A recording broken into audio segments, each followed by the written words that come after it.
You ever get that gut feeling? The kind that just gnaws at you, telling you something's not right? That's how it started with Emily. We'd been together over a decade, married for 7 of those years, and I thought I knew her habits, her tells, the whole bit. But lately, she was acting strange. It was like she was always hiding her phone, laughing at messages, but wouldn't share what was so funny. And any time I asked, she'd brush me off, saying it was just work stuff or from the girls. She'd even get annoyed if I pressed her on it. At first, I tried telling myself I was overthinking things. You know, sometimes people just have off days, right? But that wasn't it. She seemed distracted, distant even. Then there was this night last week. I'd gone to bed, figuring she was in the kitchen just tidying up. But as I drifted off, I heard her talking. Her voice was low, like she didn't want to be overheard, and that's when I caught a few keywords. Thursday night, our place, and can't wait to see you. She was smiling through every word. I remember lying there, every part of me feeling cold. She thought I couldn't hear her, thought I was out of earshot, but her tone told me everything I needed to know. The way she was talking wasn't how you talk to a friend or a coworker, it was the way you talk to someone you're excited to see in all the wrong ways. That's when I knew it wasn't just in my head. Something was going on with Emily, and I wasn't about to ignore it. After overhearing that phone call, I knew I couldn't just let it go. I had to see this with my own eyes, to know for sure what I was only guessing at so far. The next morning, while we were having coffee, I casually mentioned that my boss wanted me to take a last-minute work trip. I watched her closely, every little twitch in her face, the way her fingers froze on her mug. She recovered fast though, putting on a disappointed look as she said, "Oh, you'll be gone Thursday?" I was really hoping we'd have a quiet night in together. But I saw the flicker in her eyes, a small, barely noticeable spark of relief, and then something like excitement. The rest of the day, I couldn't stop running the same scenes through my head. This wasn't just in my imagination. I could see it so clearly, her bringing some other guy into our house, the home we'd built, the space we shared for years. And the thought made my blood boil. But I knew I had to keep it together. I couldn't let her see that I was onto her. So later that night, over dinner, I laid it on thick, telling her I'd be leaving first thing Thursday and staying out of town until late Friday. She smiled in that sweet, practiced way, and even leaned over to kiss me on the cheek, saying, "I'll miss you." I could tell, though, that her mind was miles away. I went to bed that night, lying next to her, wondering just how long this had been going on. How many times had she laughed off my questions, brushed me off with some excuse while secretly planning her nights with someone else? If she thought she could just wait for me to leave, bring another man into our home, into our bed, and I'd be none the wiser, she had no idea what was coming. As I lay there, I decided I'd play along, pack my bags, give her what she wanted by leaving the house Thursday morning. But that didn't mean I was actually going anywhere. Instead, I'd stay close, out of sight, and watch as her plan unfolded. By the time Wednesday rolled around, I had everything ready. If Emily wanted to make our home her little love nest, I was going to make sure I'd see it all go down. First, I called up a hotel nearby, booked a room in my name, and packed an overnight bag to keep up the business trip act. I even printed out my itinerary, leaving it right on the kitchen counter where she'd be sure to see it. But my real preparation was the cameras. I ordered a set of small wireless cams online and got them overnight. I spent part of Wednesday setting them up around the house. Nothing obvious, just one tucked into the corner of the living room, one facing the front door, and another in the bedroom. Emily was out for a yoga class, so it was easy to get everything in place without her noticing. Each one was set to record and connect right to my phone, so I'd have eyes on everything, no matter where I was. Then, I had an idea that almost made me laugh. I'd make sure this little date night of hers was one to remember. After I finished with the cameras, I cooked us a nice dinner like I usually did when we were going to be apart. She came home halfway through, gave me a quick hug, and acted surprised by the spread. We sat down to eat, and that's when I slipped it in, an extra strong dose of laxative, mixed right into her food. Nothing dangerous, just something potent enough to ruin her night. She had no idea. We finished dinner, and she kept up the act, telling me how she'd miss me and asking if I'd be able to call her from my hotel. I nodded, playing right along, acting like everything was fine. I told her I'd call her as soon as I checked in, watching her face as she gave me this innocent smile, telling me to have a safe trip. By the time Thursday morning came, I was out the door early, right on schedule. I gave her a kiss goodbye, saying I'd see her Friday. But as soon as I left, I drove straight to the hotel and checked into my room, ready to watch how her night played out. If she thought this was going to be a special night with her new friend, she had another thing coming. Sitting in that hotel room was like sitting on a live wire. I had my phone open ready, with the feeds from each camera right in front of me. Part of me felt like a fool, wondering if I'd imagined the whole thing, but the other part, the one that knew Emily better than anyone, was convinced something was going to happen. Around 7 that evening, I saw her on camera in our bedroom, fussing over her hair and makeup in the mirror, picking out one dress, then another. She'd try one on, look at herself from every angle, then switch. Eventually, she settled on this tight black number I hadn't seen in years, something she used to wear for our anniversaries when we'd go all out for the night. I guess she wanted this guy to be impressed. Just before 8, the doorbell rang. I sat up straight, my pulse racing as I watched her practically skip down the hallway, a grin on her face that she hadn't shown me in months. When she opened the door, there he was, Brad, a guy I'd met once or twice at her office parties. He was slick, too good-looking for his own good, and clearly knew it. They hugged like they'd done it 100 times before, and when he kissed her, it wasn't the kiss of someone just saying hello. The next hour, I watched them laugh, flirt, cozy up on my couch. They poured drinks, turned on music, and got comfortable. Emily had a glass in one hand, Brad in the other. It was like I was watching a movie, only this was my life, my wife, and my house. And just when I thought I couldn't feel any more disgusted, the laxative kicked in. She'd barely taken 2 sips from her drink when she winced, clutching her stomach. Brad looked confused as she excused herself, rushing down the hall to the bathroom. 5 minutes passed. Then 10. I watched Brad shift on the couch, glancing toward the hallway, wondering what was going on. By the time 15 minutes had passed, Emily stumbled out, looking pale, but before she could even explain, she doubled over and ran back into the bathroom. Brad's expression turned from confused to outright annoyed. He stood up, checked his watch, and paced the living room. I could almost hear him muttering under his breath, trying to decide if he should just leave. Every time she tried to rejoin him, she'd barely make it a few steps before bolting back to the bathroom. It was a disaster, and I'll admit it, I enjoyed every minute of it.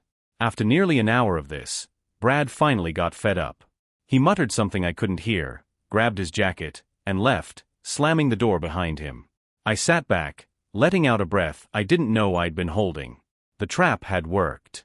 The next morning, I checked out of the hotel, feeling a strange calm wash over me.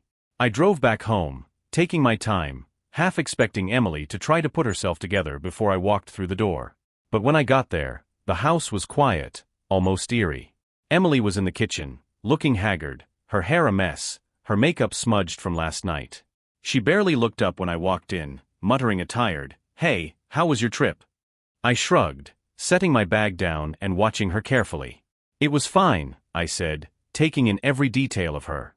I could tell she was trying to act normal, but there was a slight panic in her eyes, like she knew something had gone wrong last night.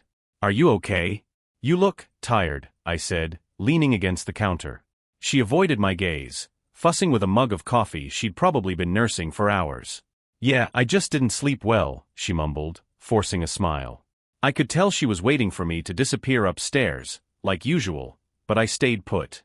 I wanted to see her try to keep it together under my gaze. "So, how was your night?" I asked, keeping my tone casual. She froze for just a split second, and I knew I'd hit a nerve. "Oh, nothing special," she said, her voice too high.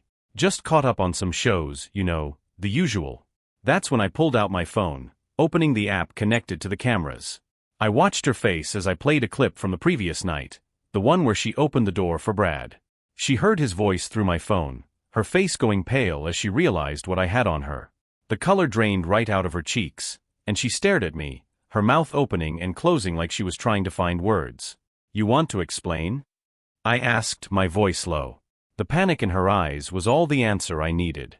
Emily stood there, gripping the counter like she might collapse.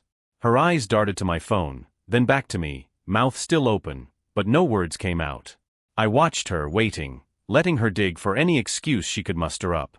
After a few moments, she finally stammered, It wasn't what it looked like, Mike." I almost laughed. "Really? Then go ahead and tell me, Emily. What exactly was it, if it wasn't what it looked like?"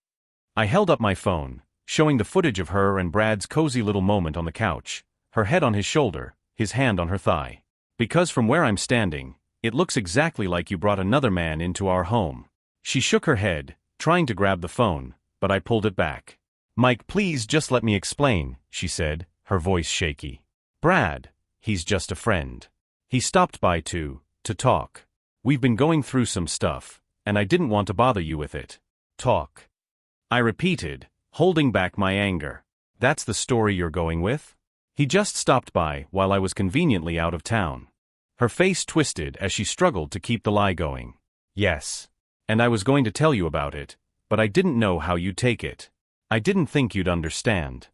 I couldn't help but shake my head. The lies just kept coming, even with all the evidence staring her right in the face. You're right, Emily. I don't understand, I said, my voice cold. I don't understand why you thought I'd never find out, or why you thought you could play me for a fool this whole time.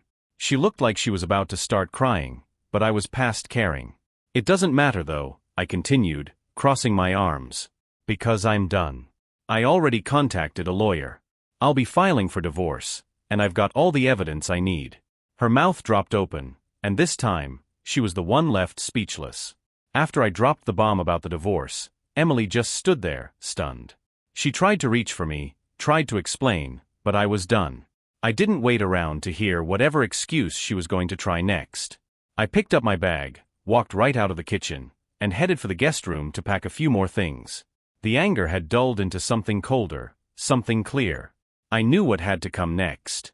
Once I'd thrown a few essentials into a bag, I grabbed my phone and found Brad's wife's contact info. Jessica and I had met a handful of times at events with Emily's coworkers, enough to be friendly.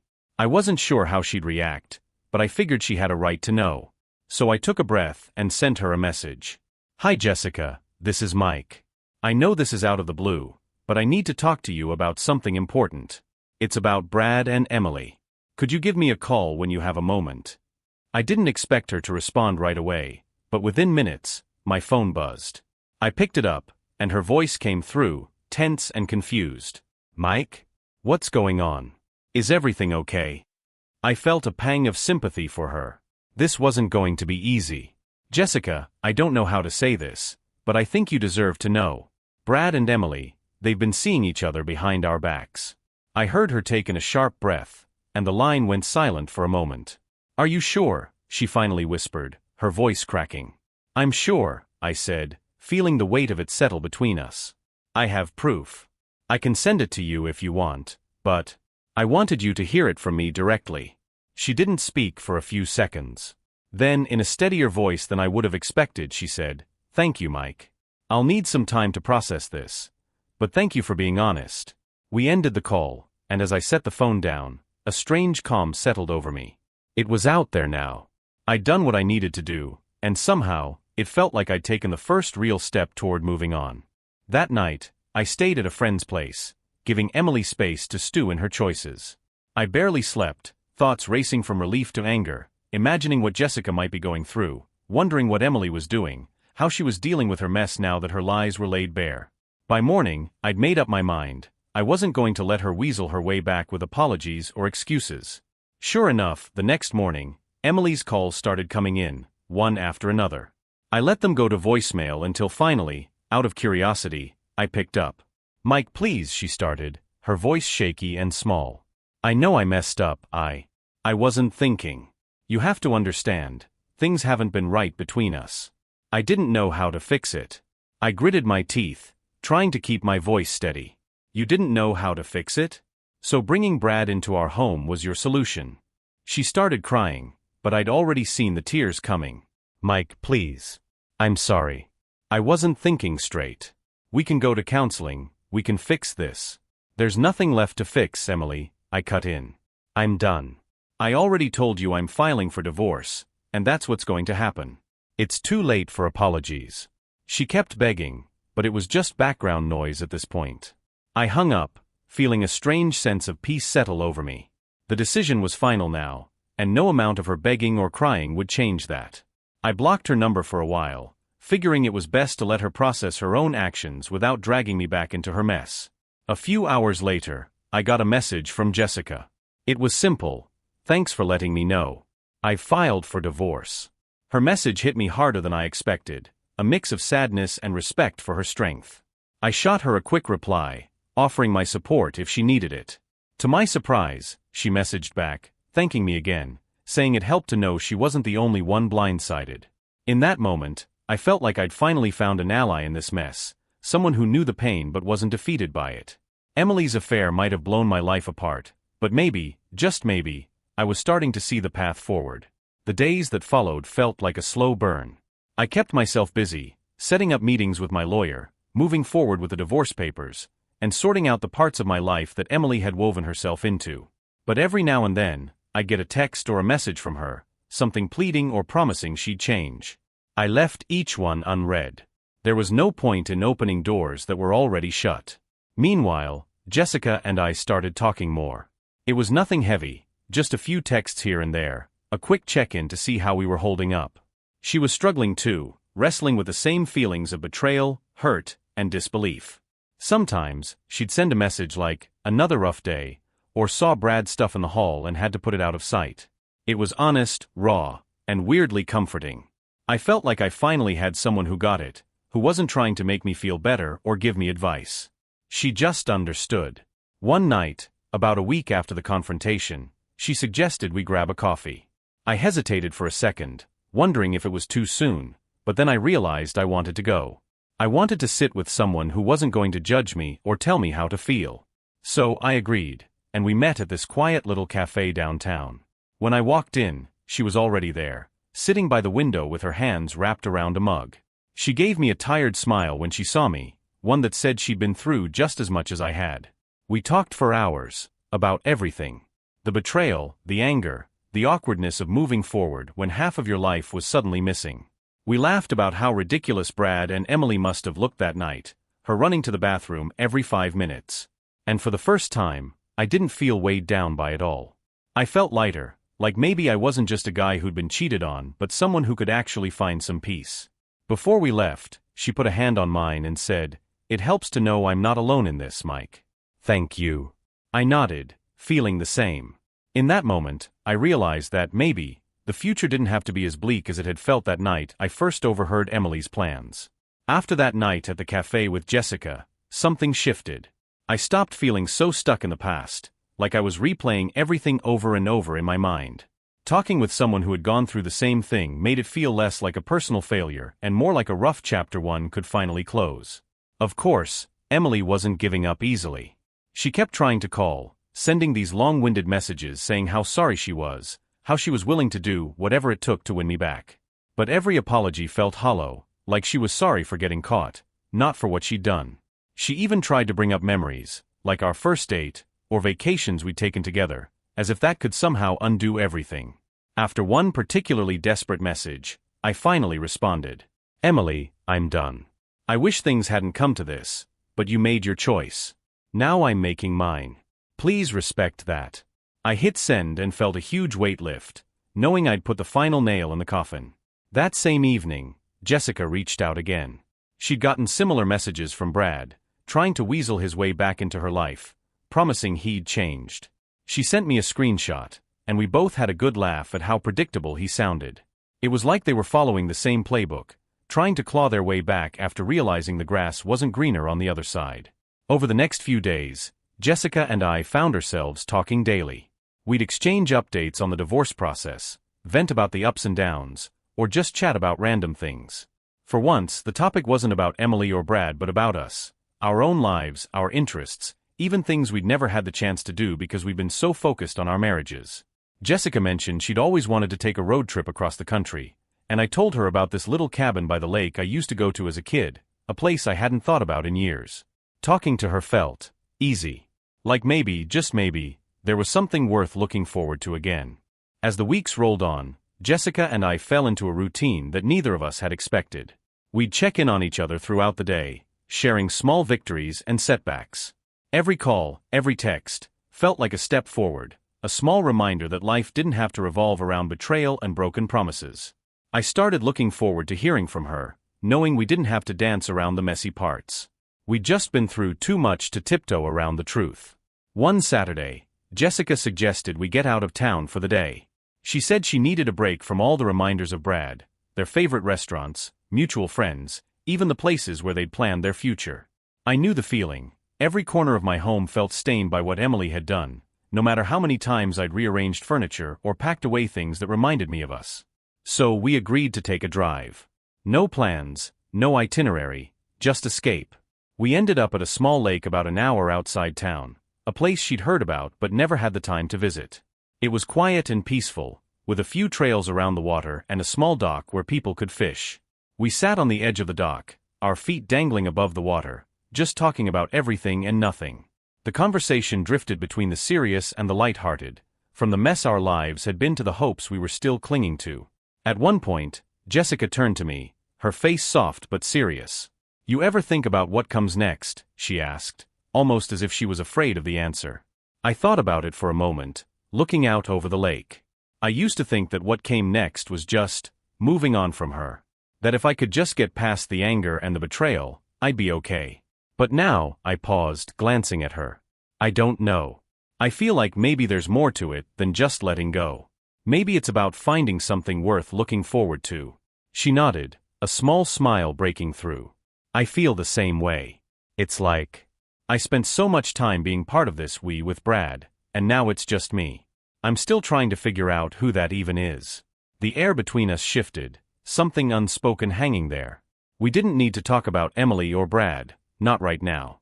This moment wasn't about them, it was about us, the two people left picking up the pieces, finding that there was something worth building again. I reached over, took her hand gently in mine. She didn't pull away, and we sat there, hand in hand, letting the quiet speak for itself. As the sun started to dip behind the trees, casting golden light over the water, I realized I hadn't felt this kind of peace in a long time. In the weeks after that quiet day at the lake, Jessica and I fell into a rhythm that felt effortless, natural, like two people who'd been friends for years.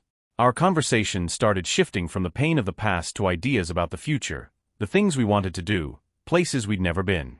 The little town that used to feel full of landmines, restaurants where I'd taken Emily, friends who still didn't know what to say, suddenly seemed manageable.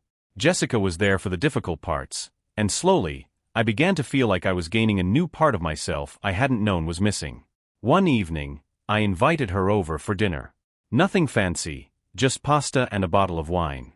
We'd talked so much about the past month that, as she walked in the door, I had a strange feeling of calm. For the first time in a long while, the house didn't feel weighed down by Emily's memory or the reminders of what had happened. It just felt warm, welcoming. Jessica smiled as she took off her coat, looking around at the place where so much of my life had unraveled. She didn't need an invitation to make herself comfortable. We both seemed to understand we were beyond formalities by now. As we sat at the table, she looked up from her plate, a glimmer of mischief in her eye. "So, how's single life treating you, Mike?" she teased, trying to keep things light. I laughed, the sound surprising even to me. "You mean besides the calls from my ex?" "Actually, it's surprisingly peaceful. For the first time in years, I feel like I'm doing things for myself. And I think that's the part I'd lost somewhere along the way." Jessica nodded, a softness to her expression that made me want to open up. "I know what you mean. With Brad. I think I was just so used to making everything about him, about his work, his friends, his schedule. When that's all gone, you're forced to look at what's left, and sometimes it's not a lot." We shared a quiet moment, the unspoken understanding thick between us. And that's when she reached across the table, her hand resting on mine. "You know, I never would have thought this would be how things would end up," she said, her voice barely above a whisper. "But I'm glad that out of everything that's happened we've found each other." For a moment, I forgot everything, the betrayal, the anger, the bitterness. It was just Jessica and me, two people who'd survived the same storm and were somehow finding a calm within it. I squeezed her hand, feeling that pull again, stronger this time, like we were standing on the edge of something that could be real, something worth the risk. "Me too," I said softly, letting my hand linger on hers a moment longer. "Honestly, I don't know what I'd have done without you." We finished dinner, and it was easy, no forced conversations, no awkward silences. Just two people enjoying a meal together, sharing stories that had nothing to do with the people who'd betrayed us. And after we cleared the plates and opened a second bottle of wine, I found myself sharing things I hadn't told anyone. I told her about the cabin by the lake my dad had taken me to as a kid, how it had been my haven growing up. She told me about her dream to travel around Europe, a plan she'd shelved while putting her marriage first. Finally, after a long stretch of comfortable silence, she looked at me, a hint of vulnerability in her eyes. "Mike, do you ever think about us? Where this might be going?" I paused, not because I didn't know the answer, but because I wanted to choose my words carefully. "Yeah, I do," I admitted. "I think about it a lot. And as strange as it sounds, I don't feel like I'm rushing it. Maybe it's because I already know who you are, Jessica. I don't need to guess, I don't have to pretend. With you it's easy." She smiled, her cheeks flushing as she looked down, taking a sip of her wine. Then, almost shyly, she looked back up. "I feel the same. But, Mike, I'm still scared," she said, her voice wavering. "Scared of jumping into something just to get hurt again." I nodded, completely understanding her fear. "I get it. I'm scared too. But maybe that's what makes this worth it. We're not here because we're looking for a rebound or to prove anything to anyone. We're here because we both know what we want." She didn't say anything, just reached over, brushing her fingers against my cheek. Her hand lingered there for a moment, and then before I could second guess, we leaned into each other, closing the gap that had been lingering between us since the beginning. The kiss was soft, tentative, filled with the kind of unspoken understanding that didn't need words. When we finally pulled back, we just looked at each other, both of us realizing that maybe, just maybe, we'd stumbled upon something real. Something that wasn't defined by our broken marriages or the people who'd hurt us but was just ours. Jessica stayed a little longer that night, and we spent the evening wrapped in each other's company, talking and laughing until we both felt lighter than we had in years. By the time she left, I felt like I was no longer walking alone. For the first time, there was something ahead that I wanted to move toward, something that wasn't clouded by betrayal but was filled with the possibility of real happiness.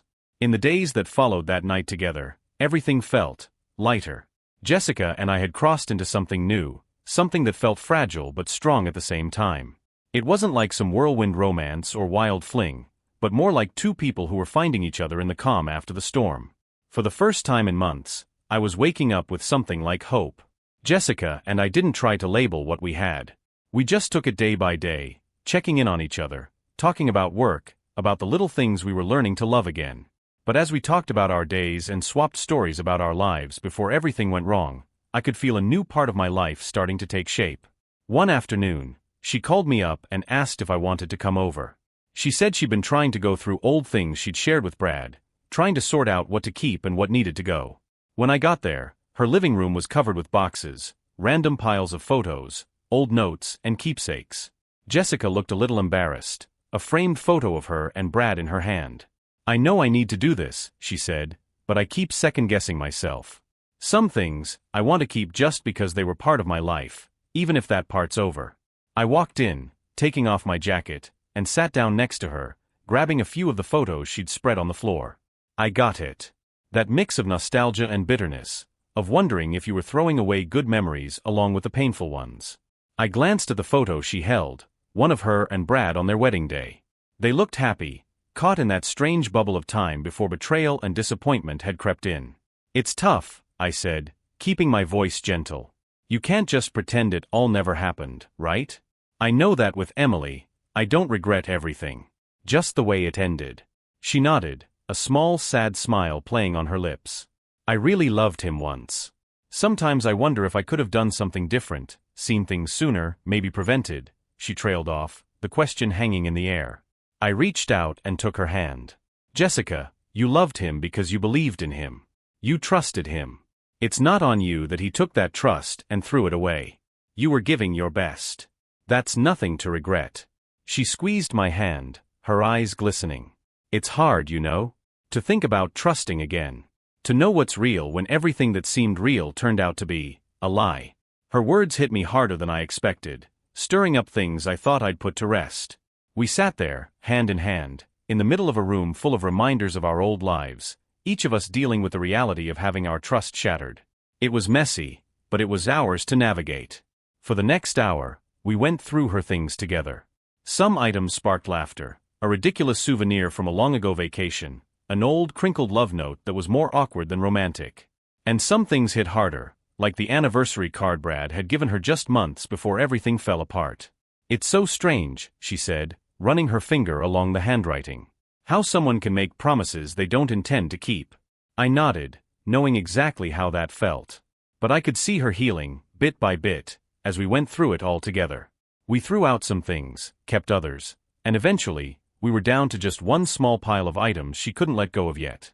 We ended up on her couch, surrounded by the leftover memories, sipping on coffee and sharing stories that were about us, not our exes. She told me about her job as a marketing consultant, how she'd always wanted to start her own business but had put it off to support Brad's career. I talked about my dream of getting back to the lake cabin my dad had taken me to as a kid, how that place had been my retreat before life got so complicated. Jessica leaned back, looking up at the ceiling, her gaze distant but hopeful. You ever think about just packing it all up? Starting over somewhere quiet, somewhere where all this, she gestured at the remnants of her old life scattered around, feels like a far-off memory. More than you know, I admitted, picturing that cabin by the lake, the peacefulness of mornings where all you could hear were the birds and the water lapping against the shore. I think about it a lot. I'd love to make that place into something real again, you know? A place where I don't feel like I'm constantly reminded of what went wrong. She looked at me, her expression softening. Then why don't you? What's stopping you? It was a good question, one I didn't have a clear answer for. Maybe it was the old feeling of duty, of making sure I was settled before doing anything so drastic. Maybe it was a quiet fear of starting over completely. But for the first time, with Jessica sitting there next to me, it didn't feel like just a dream. It felt possible. Before I left that evening, we shared another quiet moment, a hug that lingered a bit too long. She pulled back slightly, looking up at me with an expression that was both vulnerable and hopeful. Mike, she said softly, I don't know where this is going. I don't know if I'm ready. But I want to keep trying. I don't want to live in the past anymore. I brushed a loose strand of hair from her face, smiling. Neither do I, Jess. We don't have to rush. We've both been through enough to know what we don't want. Let's just take it one day at a time. She nodded, and for the first time in a long time, I felt like I was exactly where I was supposed to be. I kissed her forehead, lingering for a moment, then turned to leave. As I reached the door, she called out to me, her voice warm but teasing. Next time, bring those lake photos. I want to see this magical cabin of yours. I laughed, nodding. You've got it. That night, as I lay in bed, I realized just how much had changed in such a short time. I'd gone from drowning in betrayal to standing on solid ground again, feeling like there was a new chapter just waiting to be written. And this time, it was with someone who understood every messy, complicated part of what had led us here. It was a strange, exhilarating feeling, knowing that trust was possible again, that there was something ahead that didn't include regret, only possibility. I drifted off to sleep, my mind lingering on Jessica and the peaceful image of that cabin by the lake, knowing that maybe, just maybe, a new beginning was closer than I'd ever dared to hope. The next weekend, I took Jessica up on her request. I found an old album with a few photos I had of the lake cabin and brought it with me when I went to her place. She lit up when she saw it, her eyes scanning the cover like it was a treasure map. All right, let's see this legendary spot, she said, grinning as she opened it. I watched as she flipped through the pages. The photos were faded, the edges worn from years of moving and flipping through them, but each image still held the magic of that place. There were photos of the cabin nestled between tall pines, a small wooden dock jutting out over the glassy water, and shots of the foggy mornings where the whole lake looked like a painting. I hadn't looked at these pictures in ages, but seeing them again brought it all back. The memories were vivid, the smell of pine trees, the warmth of the sun reflecting off the lake, and the calmness I used to feel just being there. Jessica paused on one photo, a sunset over the lake, where the sky was streaked with pink and orange. It's beautiful, she murmured. It looks like the kind of place that could make you forget everything else. Just be yourself. I nodded, feeling that old longing stir up inside. It really is. When I was a kid, it felt like the whole world stopped at the lake's edge. Everything just slowed down. She looked up at me, her eyes full of understanding. You should go back there, Mike. Make it yours again. It's like the perfect place to start fresh, to really leave everything else behind.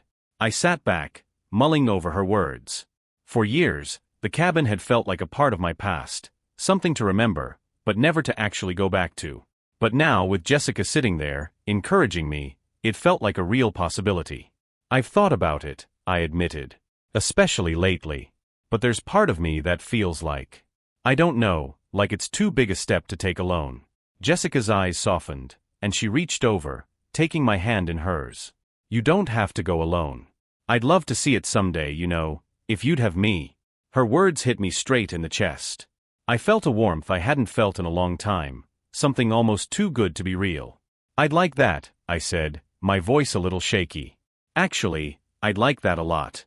We spent the rest of the afternoon dreaming up possibilities, talking about what it would be like to take that leap, to make the cabin our own. She talked about starting up her consulting business remotely, and I shared how I could handle my work from anywhere, especially with a bit of planning. By the time we'd finished talking, the idea didn't just feel like a distant dream, it felt like a plan we were both willing to work toward. Over the next few weeks, the cabin became this small, shared hope between us. We'd text each other little updates and ideas, sketch out what our days could look like there. I'd send her snapshots of supplies, books and ideas I wanted to bring along, and she'd text back things she wanted to add, recipes, garden plans, and even a few books on building and renovation. We joked about learning to cook from scratch, setting up a garden, maybe even taking a rowboat out at sunrise. It was strange how life had shifted so quickly. Just months before, I'd felt like I was drifting in this sea of bitterness, chained to a broken past. But now here I was, dreaming of mornings at the lake, of building a life that was free from the shadows of betrayal and doubt. And in each of those dreams, Jessica was there beside me. One evening, as I was packing up a few things to bring over to her place for a weekend together, I found myself picking up my father's old fishing rod. It had been gathering dust in the garage, but now, holding it in my hands, it felt like I was holding onto something real, something that connected me to the best parts of my past and the hopes I had for the future. When I showed up at Jessica's, fishing rod in hand, she burst out laughing. Let me guess, you're ready to play rugged mountain man at the cabin, huh? I grinned, feeling lighter than I had in a long time. You're looking at the future lake's top fisherman, I said, winking. Now all I need is a partner to help reel in the big ones. She rolled her eyes, playful as ever, but I could tell from her smile that the idea made her just as excited as it did me. That night, as we lay side by side, I felt this deep sense of peace settle over me. I realized that for the first time since everything with Emily had fallen apart, I wasn't just looking to escape, I was looking forward. And with Jessica there, her head resting on my shoulder, I knew I wasn't alone in that. The cabin was waiting, and for the first time, I felt ready to go back, to make it ours, to start a new life. Together. The following month was a whirlwind of planning, excitement, and just the right amount of nerves. Jessica and I spent every spare moment talking through the details, getting our plans in order. We were finally doing it, heading to the cabin to see if this dream we'd been building could become something real.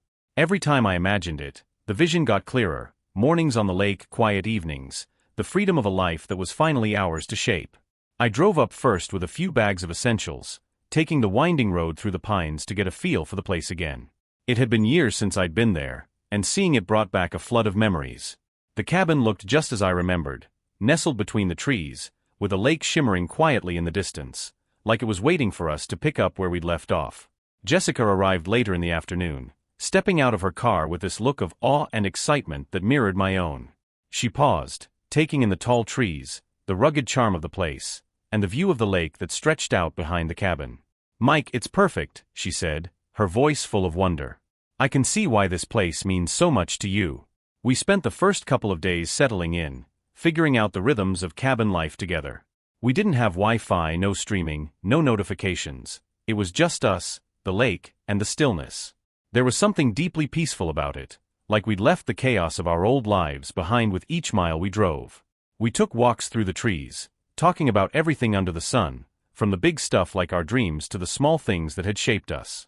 It was like we were building a new foundation, one that felt more solid with every passing day. On the third morning, I woke up early, the sky barely light. The cabin was silent, except for the soft sounds of Jessica breathing beside me. I quietly made coffee and stepped outside, watching the first rays of sunlight break over the lake. I thought about how much my life had changed in such a short time, and for the first time, it felt like those changes had brought me to exactly where I was supposed to be. A little while later, Jessica joined me, wrapping herself in a blanket and carrying her own cup of coffee. She leaned against me, her head resting on my shoulder as we watched the sunrise together. "I can't believe we're really here," she murmured, her voice soft with awe. "This feels right, doesn't it?" I nodded, wrapping an arm around her. It does. More than anything else has in a long time. I turned to look at her, feeling the weight of everything that had brought us to this moment. Jessica, I know it hasn't been easy getting here, but I wouldn't trade any of it if it meant I got to be here with you. She smiled, her eyes warm and steady. Neither would I. This feels like a new chapter, like we're finally free to create something that's truly ours. We spent the rest of the day making the cabin our own. We hung up a few pictures, brought in some of Jessica's favorite books, and even found an old set of fishing poles that my dad had left behind. We tried our hand at fishing from the dock, laughing every time we had to untangle our lines or pull a stubborn hook from the weeds. We weren't exactly pros, but it didn't matter. It was ours, and it felt like home. As the evening settled in, we cooked our first dinner together in the cabin, a simple meal, but one that tasted better than anything I'd had in a long time. We sat out on the small porch, watching as the stars began to dot the sky, the lake reflecting them like tiny lights scattered across the surface. At one point, Jessica looked over at me, her expression more serious. "Mike," she started, hesitating for a moment. "I want you to know. I'm in this. I'm all in. I don't know what the future holds, but I know I want to be here with you for whatever comes next." Her words struck a chord deep within me, a promise of something lasting and real. I reached over, taking her hand in mine. "I'm in this too, Jess. You and me, whatever comes. This place, it's the start of something better. And I'm ready for it." We stayed on the porch, wrapped in each other's arms, watching the night unfold around us. In that quiet space, surrounded by the trees, the stars, and the gentle lapping of the lake, I felt something settle within me, a peace I hadn't felt in years. All the bitterness, the hurt, the regret, they seemed to fade, replaced by the calm certainty that we were exactly where we were meant to be. That cabin by the lake, which had once been a refuge for a confused kid trying to find his way, had now become a place of new beginnings. It wasn't just a cabin anymore, it was a home, one that Jessica and I were building together, free from the past and filled with the promise of what lay ahead. And in that moment, with her beside me, I knew we were both finally ready to start living the lives we deserved.